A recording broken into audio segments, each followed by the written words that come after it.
Shabbat Shalom. So who did a quick double take when I mentioned the salt from our Torah reading? Good. Excellent. My mission was accomplished. And what did you learn in that passage that we had just read about salt? They used to salt everything when we sacrifice. And the bread, the challah bread, they would sacrifice to God and pray. Let's not get ahead of ourselves. One thing at a time. They used to salt the sacrifices during the temple period, or the Mishkan, the tabernacle that we were talking about. Were you going to add, or? That's go ahead. I mean, they said that it was used as a preservative par excellence. Oh, you're reading the commentary now. Oh, going above and beyond. But, salting the challah was just to keep the uniformity of the ritual. Well, yes, exactly right, because we use the salt on all of our sacrifices. Okay, so what does that have to do with our challah? Because the challah is not a sacrifice. But it's great. It's leavened bread. It's not unleavened bread. And it's leavened, it's not unleavened, although you can certainly do matzah, which is what we do during the holiday of Pesach, because then we've got no choice. It's not a sacrifice, right? It's like when I salt my spaghetti at home, am I making a sacrifice? No. We salt it as a zecher, as a reminder. As a reminder, because we have said that since the temple was destroyed, the Mikdash of Jerusalem was kaput, first by the Babylonians, later by the Romans, the number 2 version, that from now on, we can only have Mikdash me'at. We can have little Mikdash, a little temple.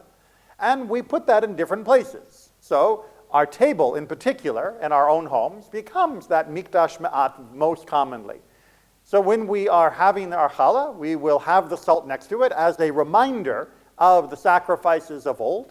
And when we wash our hands, we are reminding ourselves of the ritual purity process of the ancient world. Neither of them actually have any functional benefit. I know that's kind of hard to believe, but neither of them are actually doing anything halachically, legally. If you eat the challah without salt, you haven't broken a commandment.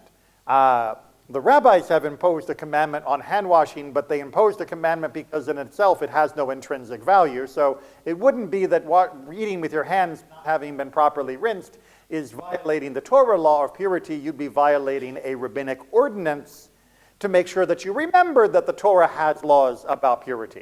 And if you can follow that, then great. Okay, this is how rabbinic logic sometimes work. But no. Reminders, are we really like that desperate for reminders? Well, absolutely, because in this Torah portion, we are finally beginning to be told exactly how we are going to use the first Mikdash, right? The first Mishkan, the first place where we would offer up sacrifices and do services towards God. And that in and of itself was also a zecher. That also was a reminder. So from day one, well, a little after day 50, we were already making reminders of something. And that something, of course, was Har Sinai, Mount Sinai. At Mount Sinai, we had an experience unlike anything else. The theophany, if we want to use the fancy academic word for it, we had an experience of God as a nation in that incredible explosion of light and sound and God's presence that hammered away at us to forge us into a nation that would have a destiny together.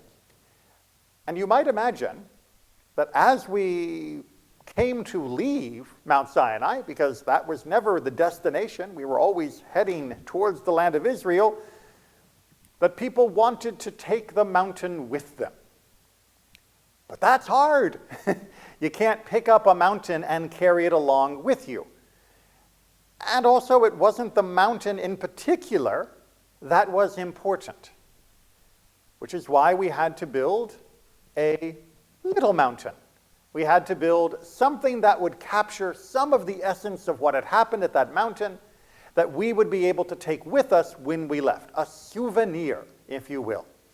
And that souvenir of the experience of Sinai was the Mishkan, was the tabernacle.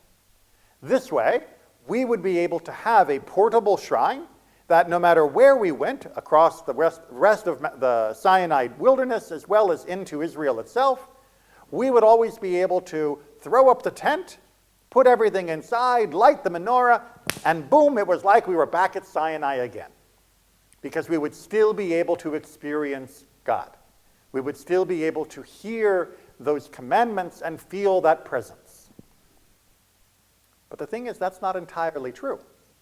Feel the presence, yes. Experience the intimacy that came at Mount Sinai, absolutely. But were we still getting commandments when we had erected the Mishkan, the tabernacle, in the land of Israel? I'll take tricky Jewish questions with a yes or no answer for 500. You would assume no, and your assumption would be right. We were no longer receiving commandments ever since Moses passed away. When Moses dies, the Torah is complete, and the Torah is, canonically, theologically, by every measure, the only portion of Tanakh that is truly commanding, that is truly giving us mitzvot, that is truly giving us mitzvot. The rest of the Tanakh, from Joshua onward, is essentially giving us further encouragement and often warning about the observance of the mitzvot. It's giving us an awful lot of stories of how the mitzvot were fulfilled, or, as is more often the case, not fulfilled. And very, very occasionally a few lines sneak in here and there that help introduce a continued emphasis on certain practices or with certain ideas that are ratified through the community under the auspices of the permission granted in the Torah that they can do that. Most notably, of course, is the holiday of Purim, which is, of course, not in the Torah itself because, well, the events hadn't happened yet. That's more of a parenthetical. I can see I lost a few people. Forget about that part for a second. Let's go back to the question of we are no longer being commanded. So if we're no longer being commanded, then how are we to know what God wants of us? We talked about this a little bit last week. But in addition to the Urim and Tumim, which were not always available and not always used for everyday events, there are two basic options that most religions will settle on for how you know what God wants you to do, in addition to what you have already learned, so to speak. Right? You know that I'm not supposed to murder people, I'm not supposed to steal, all that's perfectly fine, but who am I supposed to marry? What am I supposed to do for my career? Where should I live? Where should I move? Which city, this city or that city? These kinds of questions you're not going to find simple answers to in the Torah itself.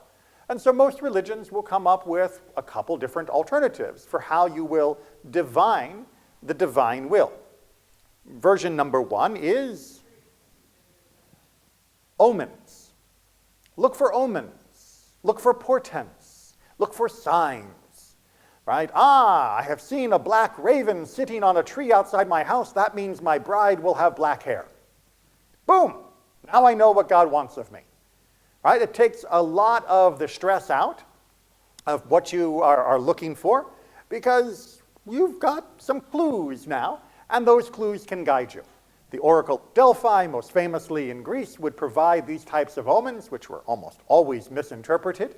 But across the world, the looking for omens and signs and portents and some form of indication of what God wants, whether it be through noticing the world around us, or whether it be through the reading of tea leaves or of chicken entrails or the casting of runes or some other form of trying to access that secret knowledge that will help fill in the gaps of what we don't know about what we are supposed to do.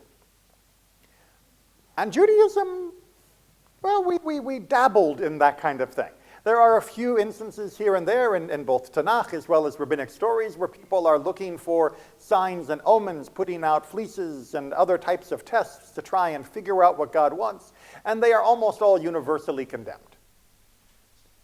Because Judaism goes in for option number two for figuring out what God wants of us, which is called, we think about it, and we talk about it, and we argue about it, and we yell about it, and then we go back and double check, and then we do it again, and then we write down what happened after we had made the decision based on the information that we had had before, and then after that, We see whether it worked or didn't work, and then the next time we come to a similar situation, we can say, hey, you know what, I did this in that situation, and it worked out great. Your situation seems similar.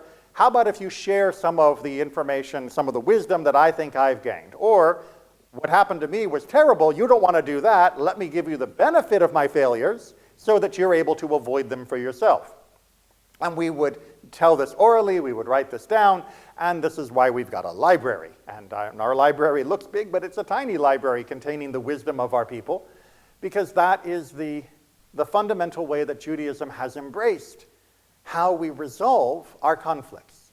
We don't turn to mystical answers. We don't turn to pleas for angelic guidance, and somehow we are going to be lifted up and shown the path to go. Judaism does not consider that to be normative. It doesn't consider that to be normative primarily because it is impenetrable, it is inscrutable, and it is not open to cross-examination. Judaism, as we'll see in the Torah when we get to the book of Deuteronomy, is very, very skittish that another charismatic person will come along and play Moses Part 2. And as we all know, the sequel is never as good as the original. And that Moses Part 2 is going to come along and going to uproot what the Torah Part 1 had told us. That this new person will be very persuasive. They will be able to produce signs and wonders that seem incredible and miraculous. And they will lead the community right off the cliff. Because they are not sent from God, no matter what wonders they do, no matter what miracles they perform. And Judaism, the Torah itself, says we know they're not sent from God because they are trying to uproot the Torah, and God is not going to do that. We built in a check against anybody that would come along saying they had secret information, that the secret information had to match the public information. Well, if the secret information has to match the public information, then what do I need the secret information for? Apparently, God has already given us what we need to know.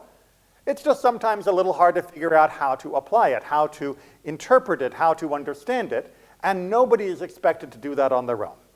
But collectively, we can use the Torah to understand things from space travel to IVF, even though neither of those were obviously mentioned by name within the Torah itself. But even more importantly, the Torah and Judaism that has come after recognizes that that original decision to create this portable experience of Mount Sinai that leads to us building a Mishkan, to carrying it forward, not for the purpose of divining God's true mysterious will in different cases, because he already gave us the revealed will in order to do that, but instead for the other purpose that it was originally created, to create a personal experience of God, to draw close to God. Not because we think God will give us the winning lottery numbers, but because we think that our life is enriched, is ennobled, by having that personal experience with the divine. And that the rules that God gave us, the Torah itself, as well as the reminders that we have created since then, for example, salt on the table alongside 2 loaves of challah while we wash our hands for natilat yadayim, are there to give us not the secret answers to prosperity, but to give us a portal into that intimate contact with God. It is like taking out a souvenir of a loved one that has perhaps moved overseas or perhaps passed away entirely. And through holding that, we're not going to summon up their shade to converse with us like some necromancer, but by holding it, we will remember them, and we will feel close to them. Judaism tries to give us, through all of the opportunities of our ritual and structure, those moments of encountering God. It's not always easy, and sometimes we perhaps treat it flippantly. We sprinkle salt and splash our hands, and we act like this is just some rote mechanical thing that Jews just do. But if we recognize in it that we are trying to participate in a ceremony that stretches back 3,000 years to the foot of Mount Sinai, well, then that salt becomes something much more powerful. That little bit of water becomes something much more potent. But we have to look for those opportunities. Even while we're doing them, we have to look at them differently than merely as something to check off on the box. As we are rapidly approaching the holiday of Pesach, which is one of the most rule-intensive holidays in our entire calendar, one of the most ticking off the box type of holidays that you're ever going to see, I advise you, look at what's next to the checkbox, not as merely something that needs to be done, but as something that has been added to our lives as an opportunity for not just learning what God wants of us in general, to open the door for the stranger, etc., but to recognize that God wants us to open the door to the connection between ourselves and God. That when you are preparing your matzah balls, or when you are picking out your maror, your bitter herbs, or when you're buying your free trade chocolate, that you are in fact trying to connect to God. Allow yourself to feel that openness in those moments.